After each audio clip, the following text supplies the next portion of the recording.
Hello everyone. Okay, आज मैं आप लोग न्यू टॉपिक कराऊंगी, कोऑर्डिनेट ज्योमेट्री। कोऑर्डिनेट ज्योमेट्री आप लोग अच्छे से जानते हैं, एक्स एक्सिस वाई एक्सिस और क्या एब्सिसा होती है, ऑर्डिनेट कोऑर्डिनेट। फिर भी मैं उन टर्म्स को बता देती हूँ। उसके बाद में फिर इसमें इस चैप्टर में आपके तीन फॉर्मूले हैं बेसिकली, एक तो डिस्टेंस फॉर्मूला, दूसरा सेक्शन फॉर्मूला और थर्ड एरिया ऑफ ट्राइंगल। फिर उसी से रिलेटेड क्वेश्चंस हैं। तो पहले इसमें थोड़ा इंट्रोडक्शन दूंगी इस वाले वीडियो में और आप लोगों को डिस्टेंस फार्मूला उससे रिलेटेड कुछ क्वेश्चंस कराऊंगी। फिर अगले उसमें सेकंड वाले वीडियो में आप लोगों को सेक्शन फार्मूला और मिड पॉइंट उसी में आ जाता है, मिड पॉइंट वाला, और उससे फिर अकॉर्डिंगली क्वेश्चंस कराऊंगी। फिर मैं एरिया इसके रिलेटेड क्वेश्चन कराऊंगी मैं, फिर बाद में और मिक्स क्वेश्चंस देखती हूँ। तो कोऑर्डिनेट ज्योमेट्री किससे हुआ? दो एक्सिस, एक तो कोऑर्डिनेट, एक तो एक्स एक्सिस, दूसरी वाई एक्सिस। यू नो यहाँ पे इस तरह से पॉइंट्स होते हैं, आपने ग्राफ कॉपी देखे होंगे, वहां पर इंचेस में या सेंटीमीटर्स वगैरह में होते हैं। तो ये एब्सिसा क्या होती है? Distance, perpendicular distance from Y axis. Suppose हमने एक्स की वैल्यू यदि 3 है, तो इट मीन्स ये 3 पॉइंट, ये वाला, ये जो लाइन हमारी होगी, ये पूरी, ये वाला, ये जो पॉइंट होगा, ये यहाँ पे जो भी पॉइंट होंगे वो सारे पॉइंट्स क्या होंगे? एक्स इक्वल टू 3 होगा।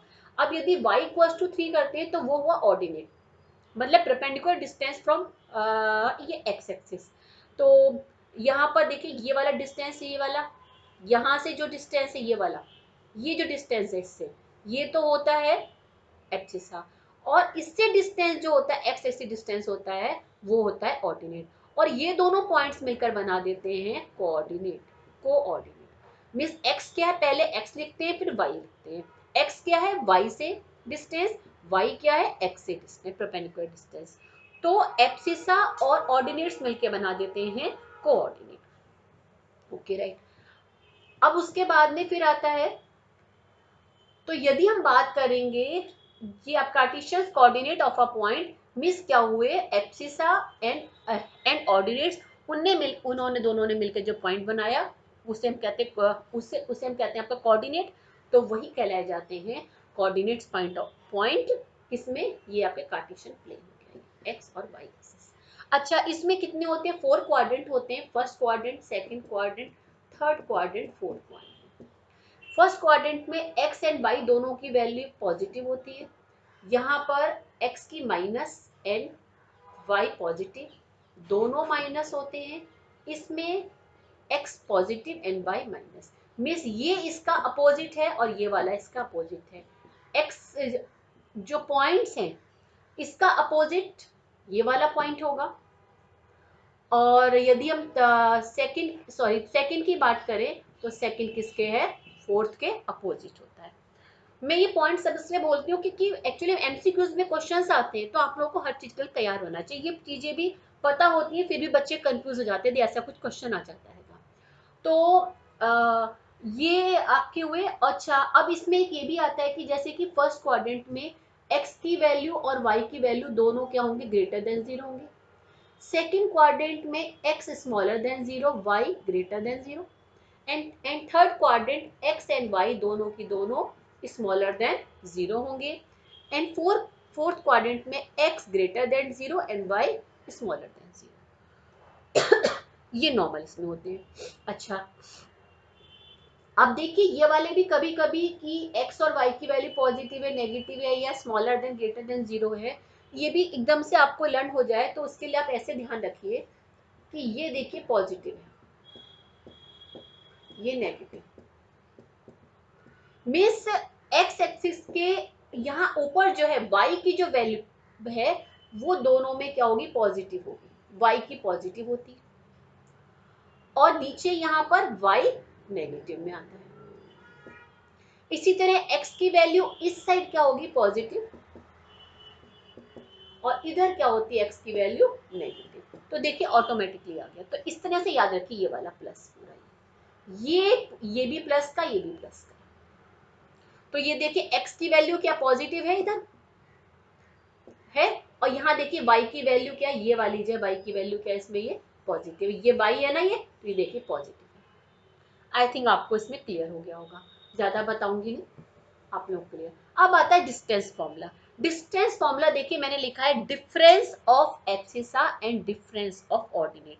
मैंने ऐसा क्यों लिखा? देखिए, डिफरेंस ऑफ मीन्स कोई दो पॉइंट हैं, दो पॉइंट है यहाँ पर दिए हुए हैं, कोई दो पॉइंट है, दो पॉइंट्स यदि वो अब देखिए इसमें एक आप लोगों का chapter linear equation in two variable, linear equation in two variable you know A X plus B Y plus C equals to zero, इस फॉर्म में होती है और ये ऑलवेज स्ट्रेट लाइन होती है। तो दो लाइंस हैं, ये सपोज P है पॉइंट और Q है, तो यहाँ दोनों को मिलाएंगे तो क्या बनेगी, स्ट्रेट लाइन बनेगी।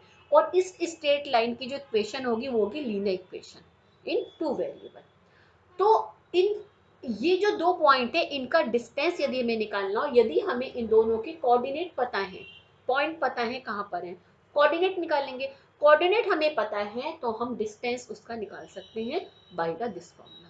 अब डिफरेंस ऑफ एब्सिसा क्यों लिखा, बिकॉज सपोज ये x1 है y1 है, ये पॉइंट है x2 y2, तो x1 माइनस x2 लिखो या x2 माइनस x1 लिखो, कोई डिफरेंस नहीं होगा। देखिए x2 माइनस x1 या x1 माइनस x2, डिपेंड करता है आपने किसको x1 किसको x2 लिया, उससे कुछ फर्क नहीं पड़ता, ठीक है। बट यहाँ ध्यान रखिए यदि x2 पहले है तो यहाँ भी y2 पहले होगा, x1 पहले है तो y1 पहले होगा, बस सिर्फ ये ध्यान रखना है। फॉर्मूला वही है, difference of abscissa square plus difference of ordinate square. Okay right, formula हो गया। अब इस फॉर्मूले से हम लोग जल्दी से क्वेश्चंस कर लेते हैं फटाफट।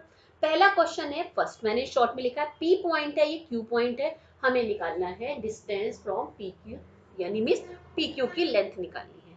तो नॉर्मल फॉर्मूला लगा देंगे। अब यहाँ पे पॉइंट लिख दीजिए आप P और Q, यहाँ पे इसकी वैल्यू x1 y1 लिख दो, इसकी लिख दो x2 y2, ठीक है। अब यहाँ पर यदि हम लिख रहे हैं x1 minus x2 square plus y1 minus y2 square, तो वही आप वैल्यू लिखेंगे, इसको पहले लिखेंगे इसे बाद में लिखेंगे, इसे पहले इसे बाद में, और निकाल लेंगे, निकल के आ गया, ठीक है। तो किसी भी दो पॉइंट यदि हमें कोऑर्डिनेट हमें पता है तो उसका हम लोग डिस्टेंस निकालते हैं।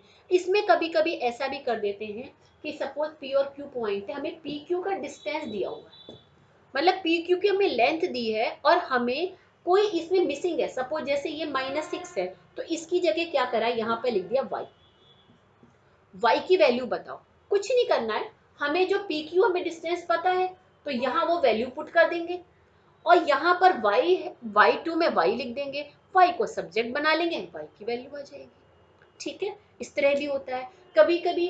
अच्छा चलिए, अच्छा मेरे क्वेश्चन वाला लिखा हुआ है, मैंने इसमें देखती हूँ। कभी कभी इस तरह से भी होता है, जैसे ये वाला पॉइंट है, सेकंड वाला ले लेते हैं, point on Y axis, Y axis पर पॉइंट है, तो देखिए वाई एक्सिस पर जो पॉइंट होता है वहां पे x की वैल्यू 0 होती है, y कुछ ना कुछ पॉइंट होगा, x की value always on the y axis 0 and on the x axis y की वैल्यू 0 होगी, नॉर्मल, क्योंकि परपेंडिकुलर डिस्टेंस भी 0, ओके। तो ये पॉइंट ऑन वाई एक्सिस, तो उसके सपोज हमने कोऑर्डिनेट ये मान लिए। दूसरा कि which is equal distance from a point A and B, A point ये है, बी पॉइंट ये है, बिकॉज देखिए ए दोनों पॉजिटिव है, यहाँ पे एक्स नेगेटिव है और वाई पॉजिटिव है, तो इट मीन बी इसमें होगा सेकंड क्वाड्रेंट में, वो फर्स्ट क्वाड्रेंट में। हालांकि ये चीज लर्न करने की मतलब इस क्वेश्चन में रिक्वायरमेंट नहीं है, सिंपल सा आप लोग फॉर्मूला पुट कर देंगे। कैसे करेंगे, यहाँ पर हमें ये पता है, हम इसमें पहले ए बी का वो निकाल लेते हैं, क्या निकाल लेते हैं, यहाँ पर ए बी का डिस्टेंस निकाल लेते हैं। तो और ये क्या बता रहे हैं, सॉरी ए बी का डिस्टेंस नहीं, ये कह रहे हैं जो पॉइंट है इससे इक्वल। अब सपोज ये पॉइंट हमने सी मान लिया, y axis the point on y axis भी सी पॉइंट है, सो you know BC equals to AC because C is equal distance from A and B, तो ये दोनों इक्वल हो जाएंगे, राइट। अब यदि इक्वल है तो इन दोनों का स्क्वायर भी इक्वल होगा। देखिए मैंने स्क्वायर क्यों करा, बिकॉज डिस्टेंस जो होता है वो रूट में होता है, स्क्वायर करने से डिस्टेंस ये रूट हट जाएगा। अब BC की वैल्यू क्या होगी, यहाँ पर जो भी ऐसे पुट कर दे दी, इसके पॉइंट को हम x1 y1 लिखते हैं, इस वाले पॉइंटों को x2 y2 लिखते हैं, तो यहाँ हम वैल्यू क्या पुट करेंगे, यहाँ हम वैल्यू पुट करेंगे ये x1 minus 0 plus y1 minus y square equals to x2 minus 0 square plus y2 minus y square. अब वैल्यू पुट कर देंगे, x1 की जगह हम क्या लिख देंगे, ये लिख देंगे, x2 की जगह -4 आ जाएगा, y1 की जगह 5 आ जाएगा, y3 की जगह और y2 की 3 आ जाएगा। उसके बाद में हम y को सब्जेक्ट बना लेंगे, y क्योंकि ये दिस y, ये तो y1 है, y को हम लोग सब्जेक्ट बना लेंगे, सब्जेक्ट बना लेंगे तो उससे y की वैल्यू आ जाएगी। तो वो जो कोऑर्डिनेट, वो जो पॉइंट है उसके कोऑर्डिनेट क्या होंगे, 0 कॉमा जो भी वैल्यू आएगी, सपोज 4 आई, जो भी आई वो वैल्यू आ जाएगी। ओके, अच्छा, पूरा सॉल्व मैं नहीं कर रही हूँ, पूरे के क्वेश्चन सॉल्व करने के अलग से बनाऊंगी, क्योंकि यहाँ पूरे सॉल्व करने फिर बहुत ज्यादा वीडियो लंबी हो जाती है। थर्ड, अच्छा ये मैंने थर्ड वाला पहले कर दिया, ये सेकंड वाला, point A be on the circle which, अच्छा ओके, शॉर्ट में लिखा मैंने, पॉइंट ए और बी है, किस पर है वो, सर्कल पर, ये पॉइंट है, ये कोई भी कोई सर्कल है, तो ए और बी जो पॉइंट है वो किस पर है, वो सर्कल पर है, किस पर है वो, ए और बी पॉइंट किस पर है, वो सर्कल पर है वो, ठीक है, विद सेंटर, और सेंटर ओ है यहाँ पर, ये उसके कोऑर्डिनेट है 2 और 3, ए वाले पॉइंट के 4 3 और उसके हैं x एंड 5। देखिए ये क्वेश्चन भी थर्ड वाले की तरह हुआ, बिकॉज देखिए यदि O से A को मिलाएंगे, O से B को मिलाएंगे तो AO equals to OBY, because radius of same circle, किसी सेम ही सर्कल की हमारी क्या रेडियस है, तो इसका स्क्वायर कर देंगे, उसके बाद में सेम वही वैल्यू पुट कर देंगे यहाँ पे ये वाले फॉर्मूला लगा करके, यदि हम इसको x1 y1 लेते हैं, इसको x2 y2, इसको xy ले लो या x3 y3 ले लो, जो भी ले लो, यहाँ पे हम लिख देंगे AO में ये दोनों लेंगे और BO में ये दोनों लेंगे, x को हम लोग सब्जेक्ट बना लेंगे, x की वैल्यू निकल कर आ जाएगी, ठीक है, हमें x की वैल्यू ही बतानी है यहाँ पर, ये आई थिंक क्लियर हो गया आप लोगों को। Fourth question, show that 4 point this, ये 4 पॉइंट है, are the vertex of a rectangle, also find the area. अब हमें देखिए पता है रेक्टेंगल के लिए, रेक्टेंगल की आपको प्रॉपर्टी आनी चाहिए, रेक्टेंगल क्या होती है, opposite sides are equal and vertex angle 90 degree, diagonals equal and bisect each other, bisect करते हैं यानी ये दोनों इक्वल होते हैं, और डायगोनल्स क्या होते हैं, इक्वल होते हैं, D1 इक्वल्स टू D2, दोनों डायगोनल इक्वल होते हैं और वो बाइसेक्ट करते हैं, और ये क्या होता है, पैरेललोग्राम होता है। तो यदि किसी को, अब इसी में क्वेश्चन बताती हूँ, कभी कभी आता है सिर्फ पैरेललोग्राम प्रूफ करूँ, तो पैरेललोग्राम के लिए सिर्फ जैसे कि ये A point, B point, C point, D point है, तो AB इक्वल्स टू DC दिखा दो, डिस्टेंस फॉर्मूले से निकाल लीजिए, यहाँ पे इस पॉइंट को x1 y1 लिख देना, इसको x2 y2, यहाँ पे x3 y3, ये x4 y4, ये निकाल दीजिएगा, इक्वल आना चाहिए, इसी तरह से AD निकालना B से, ये दोनों इक्वल आने चाहिए, तो पैरेललोग्राम हो जाएगा। बट रेक्टेंगल के लिए आप क्या करिए, डायगोनल्स को भी इक्वल दिखाइए कि AC equal to BD, diagonal equal है, अपोजिट साइड इक्वल है, वो रेक्टेंगल हो गया, सफिशिएंट है। अब हमें एरिया निकालना है, एरिया के लिए क्या होता है, लेंथ इनटू ब्रेड्थ, निकल कर आ जाएगा। अब इसी को स्क्वायर प्रूफ करना है, तो स्क्वायर के लिए हमें ऑल साइड इक्वल दिखाएंगे और डायगोनल भी इक्वल दिखाएंगे हम, ठीक है, क्योंकि स्क्वायर में डायगोनल इक्वल होते हैं एट 90 डिग्री, बहुत सारी है, लेकिन दो इस प्रॉपर्टी के बेस पर, क्योंकि ये दोनों प्रॉपर्टी एक साथ साइड इक्वल और डायगोनल इक्वल से रेक्टेंगल में या स्क्वायर में होता है। बट रोम्बस दिखाना होगा तो रोम्बस के लिए सिर्फ चारों साइड इक्वल दिखा देंगे, सफिशिएंट है आपके लिए, ठीक है, तो रोम्बस के लिए चारों साइड इक्वल दिखा दीजिएगा। बट हमें सबसे पहले पैरेललोग्राम के बाद हमें पैरेललोग्राम के लिए सिर्फ अपोजिट साइड इक्वल दिखा दीजिए, रेक्टेंगल के लिए अपोजिट साइड इक्वल और डायगोनल, स्क्वायर के लिए चारों साइड इक्वल और डायगोनल, रोम्बस के लिए ओनली 4 साइड इक्वल, डायगोनल को इक्वल, क्योंकि दोनों डायगोनल इक्वल नहीं होते। बट जो स्क्वायर है तो वो रोम्बस होगा, वो मैंने सब आप लोगों को जब मैंने कराया था वो मैंने बता चुकी हूँ, उसमें क्वाड्रिलेटरल डायग्राम है, ओके राइट, तो उस तरह से निकाल लेंगे। अब फिफ्थ क्वेश्चन है, तो ये आई थिंक आप लोग निकाल लेंगे यहाँ पर, ये if the point this equal distance from the point this, इसको करते हैं prove bx equal to ay, the point X Y, ये पॉइंट है एक्स और वाई, ठीक है। इक्वल डिस्टेंस किससे है, इस वाले से है, तो इस पॉइंट को यहीं लिख देती हूँ, इस पॉइंट को मैं P लिख देती हूँ, इस पॉइंट को Q लिख देती हूँ, इस पॉइंट को R लिख देती हूँ। सो इससे यहाँ पे लिखिएगा, बाकायदा लिखने में टाइम वेस्ट है, लिख नहीं रही हूँ मैं। तो इसका मतलब क्या हो जाएगा, PQ इक्वल्स टू PR, तो इसका स्क्वायर भी इक्वल होगा। अब ये है, तो देखिए यहाँ पर मिस इसका डिफरेंस, तो PQ मतलब क्या हुआ, A plus B plus minus X square plus B minus ए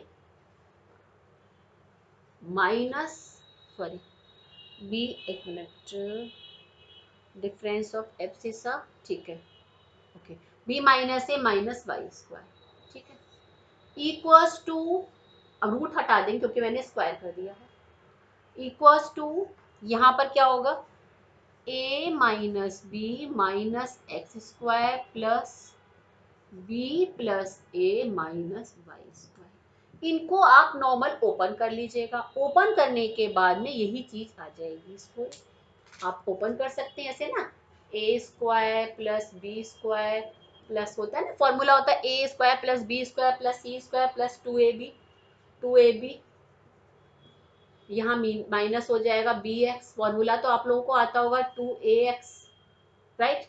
इसी तरह इसको पूरा लिख लेंगे, कर लीजिएगा आप लोग, और निकल के ये ऑटोमेटिकली जब आप बनाएंगे, ये एक साइड कर लेंगे, निकल के आ जाएगा ये। तो ये फॉर्मूले मैंने बताया ना, बहुत इजी है, वेरी इजी। तो आई थिंक आप लोगों को क्लियर हो गया। बाकी अभी मैं जब ये सारी चीज, उसके बाद अलग से क्वेश्चन कराऊंगे, अभी तो इजी क्वेश्चन कराइए, सिंपल अभी खाली फॉर्मूला बता रही हूँ मैं, और फॉर्मूले में कुछ क्वेश्चंस करा रही हूँ, जिससे फॉर्मूला आप लोगों को लर्न हो जाए। अगले नेक्स्ट वीडियो में आप लोगों को मैं ये आपका सेक्शन फॉर्मूला कराऊंगी, उससे रिलेटेड कुछ क्वेश्चन कराऊंगी, फिर एरिया से, फिर मिक्स क्वेश्चंस कराऊंगी, तब आप लोग क्वेश्चन और अच्छे से क्लियर हो जाएंगे। Okay right.